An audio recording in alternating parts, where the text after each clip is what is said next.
Good morning. Today I will make tutorial how to solve your laboratory scheduled on Friday and Saturday.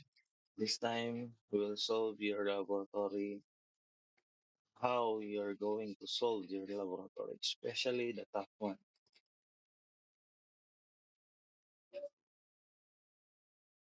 Okay, before we start, always remember to read the instruction first. So according to our instruction, we need to um, execute from enable to class to uh, config terminal.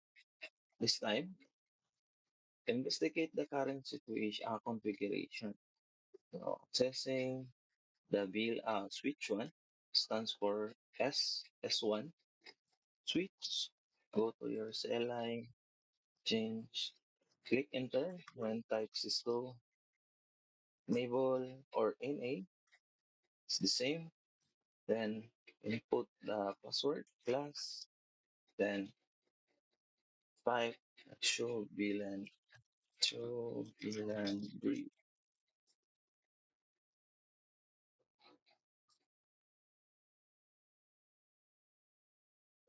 Okay, scroll down, configure the VTP mode. So accessing the VLAN using let's configure the VTP mode. So first you need to upgrade your command line to configure terminal or config for short. VTP mode the server. Always remember to follow the rules. Oops, sorry. Wrong typo. Okay, change the configure the BTP domain. So BTP, then domain CCNA. For that, configure the BTP password. BTP password Cisco. Okay, completion move to 7%. Okay, after that, type and then show the status, BTP status. So BTP status. As you can see, the VTP mode or operating mode server name, domain name, CCNA, then the same result. Set the VLAN support locally. Okay, default. Let's configure and read more instruction. Now, to show the BTP, if wala daw ninyo na set ang password sa BTP, so you can check it using this command. So, BTP password. Okay, as you can see, BTP password has been set to Cisco. Okay, move to task 3, check result if 8%. So, my COA is nasa 7%. So, dili na nako siya pwede i-check kay hapit ko yung area. Now, configuration BT mode, command. S2 and S3 will the client. So, ang mode, di ba, atong giset sa switch 1 is server. So, sa switch 2, switch 3, client na daw siya. So, let's proceed using same command. So, enter, Cisco, enable or NA, then put the password class, then FB. Set the BTP mode profile. Then change the BTP domain to CCNA. Then set the password, BTP password to Cisco. Okay, and show BTP status. Okay, client, same with your switch tree. Salamat sa isda o diya. Okay, salamat sa isda nga bato. Okay, let's proceed. Cisco enable class on FB, then change to BTP mode client, BTP domain, CCNA, BTP password, Cisco. Okay, completion move to 30%. Let's move or scroll down. Now, for task number 4, let's rename or we will rename each VLAN ID. For VLAN 10, faculty and staff. For VLAN 20, students. VLAN 30, guests. Then VLAN 99, management and native. How are we going to access this? Using VLAN. So let's view the VLAN. Show VLAN. So let's see. Okay, naset na ba? So as you can see, wala pa siya naset. So kung saan man pag mag-set ta og isa ka example, di ba sa inyong previous topic, kung mag-switch ta o mag-set ta og kuan, mag-set ta og isa ka router, di ba kinahanglan ta mag-input dan configure terminal or config T to upgrade our command line. So, T, then let's access the specific switch or router. Diba sa una, may tag, okay, let's view or set router 1. Di ba, change na tong interface. Pero lahi si VLAN. So, VLAN 10. So, if ever mag-set of VLAN, so need na to is specific ang ID. Ang sa nga VLAN. Ato ang interface or GUI natay VLAN 10, 20, and 30. The VLAN 99 is for the management. So, ikaw ang VLAN 99. Kung mag-set ka, name,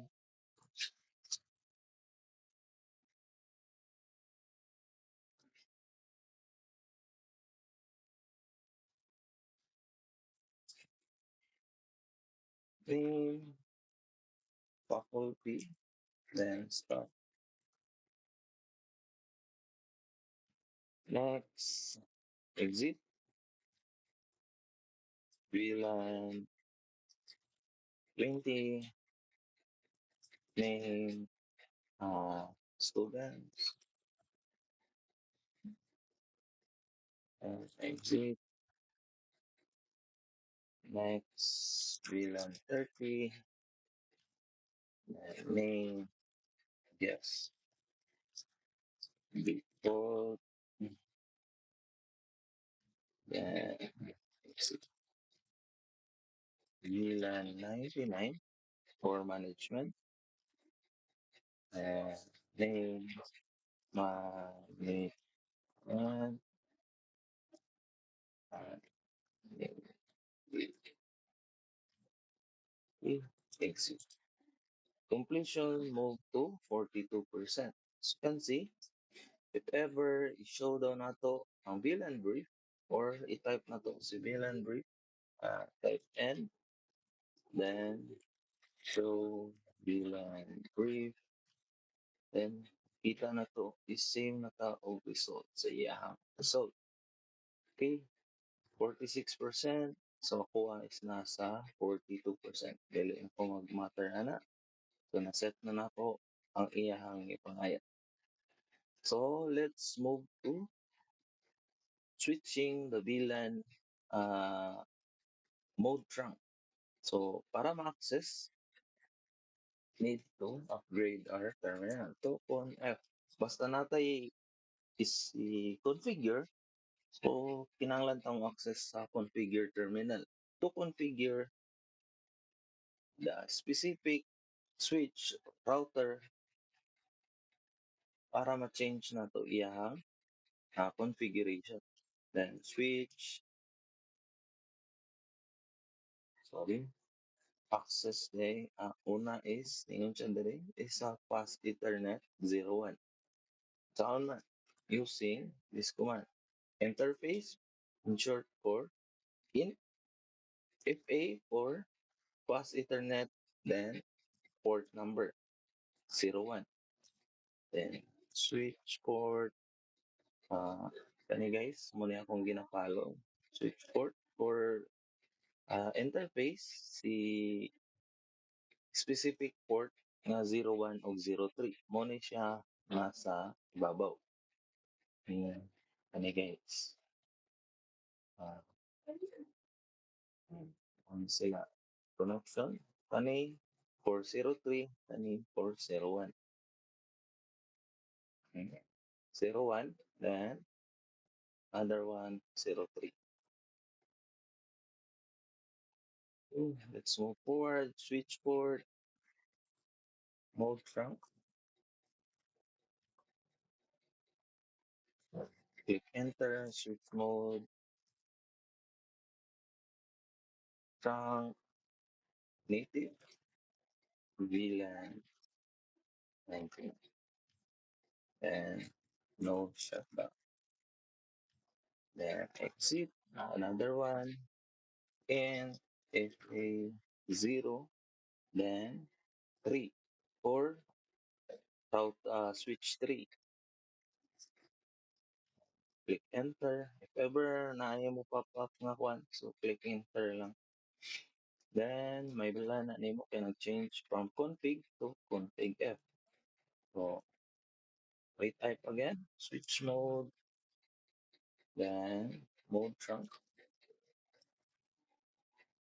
Another one is uh, enter, and switch mode, switch port, then trunk, native, VLAN, 99. Okay, let's proceed to our switch 2. So, sa switch 2, kung i-scroll down na to, the switch 2 is naa siya fast Ethernet. Di ba? Kato kung gingon ganiya, kani siya nga line is for uh, switch fast Ethernet 01. So, kung i-access na to siya, so, kinanglan na to i-configure. Pero ato ang gamiton is dili na ta mag-set kang fast Ethernet 3 kay naman ta sa fast Ethernet 01. O grade T, then and interface, change the interface to FA01.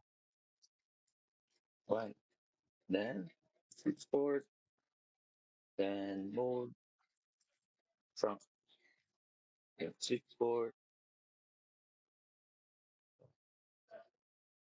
Just follow this one. Trunk, native, VLAN, then no such that.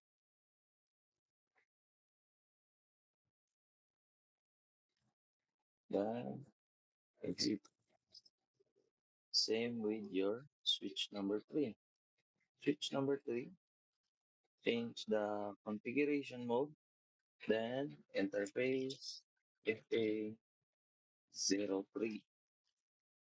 Then switch port, mode, trunk, switch port, trunk, native, VLAN, 9.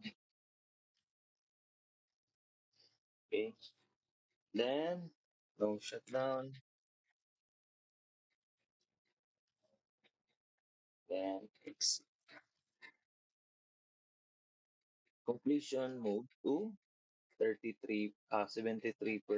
Now this time, we will access the VLAN or will set the VLAN in order sa ato ang instruction. So, ingon siya sa task 7, assign the VLAN to ports. So, ano yung ports? Katong mga port number nga i-assign kang PC1 or VLAN 10. So, pwede ta mag-connect kung sa kadaghan for faculty and staff. Pero ang iyahang switch or port number is nasa FA or Fast Ethernet 011. Same thing sa iyahang instruction. Access na to siya. Gamiton na to ni instruction nga iyang gihatag. So, ingon sa dere, change the interface to FA, then 011. After that, configure the switch port, mode access, and switch port, mode access, then enter, then switch port, access, VLAN 10. So, ito siyang iset sa VLAN 10. See, port 11 or Fast Ethernet 11, then always type no shutdown. Okay. Then exit another port. So sa port nga switch to dagan siya og available nga port. So this time ning ano po siya second na po nato na iset is civilian 20 which is for students. So change the interface and FA then 018. After that, follow the command switch port, then mode access, switch port, access VLAN, then the ID. So, ang ID niya is VLAN 20 o VLAN ID. So, no shutdown and exit. So, anong ginabutang na ko ang exit? Kay for kana siya nga kani siyang area kani akong giset is for switch port 18. So, dili ko pwede mag-set.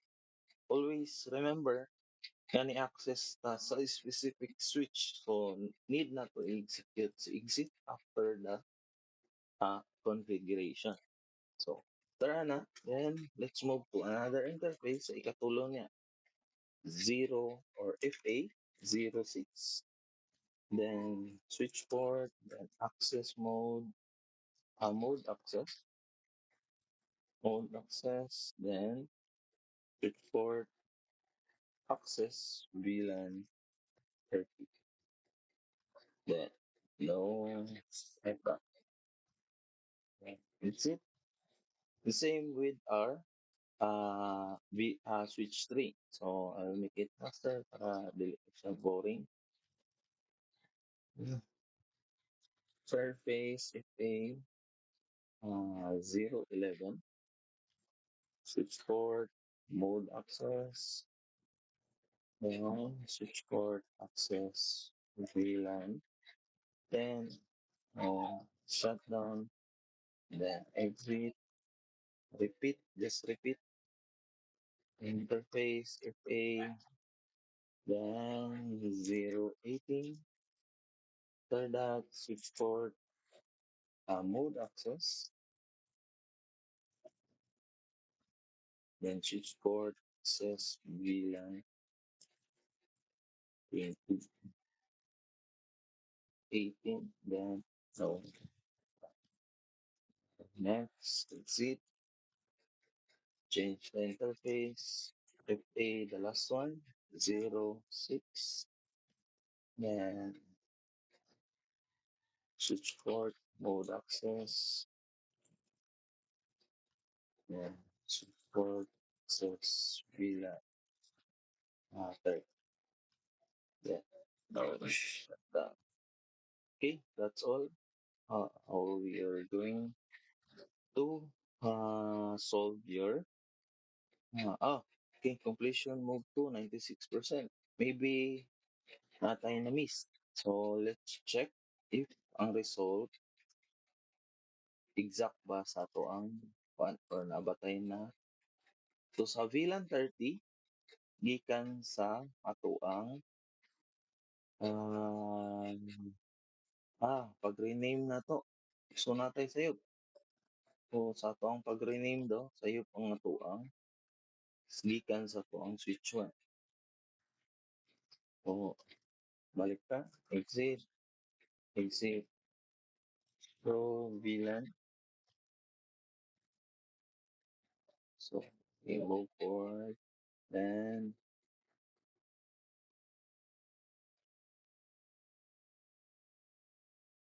okay, kulay E, kadamay. VLAN, VLAN 30. Ay, sorry. Terminal. Then VLAN 30. The name. Yes. To default. Okay, that's how we are going to solve. Then solve or troubleshoot if something happened. Kung wala ka kabalo, asa ka na sa'yo, always remember, check result para makita ninyo asa mo na sa'yo. So you can see, gi-locate na ko siya automatic. Since, under siya ni switch 1. Nako sa'yo sa pag-name. Okay, that's all for today. I hope nga mag-study mo sa inyo ang kung gihatag nga laboratory. So katong uban nga wala na ako gi-solve, kamo na bahala to sa akong pag-name, sa akong pag-solve, challenge na ako sa inyo. Next meeting, uh, will be more on laboratory hands-on. Goodbye.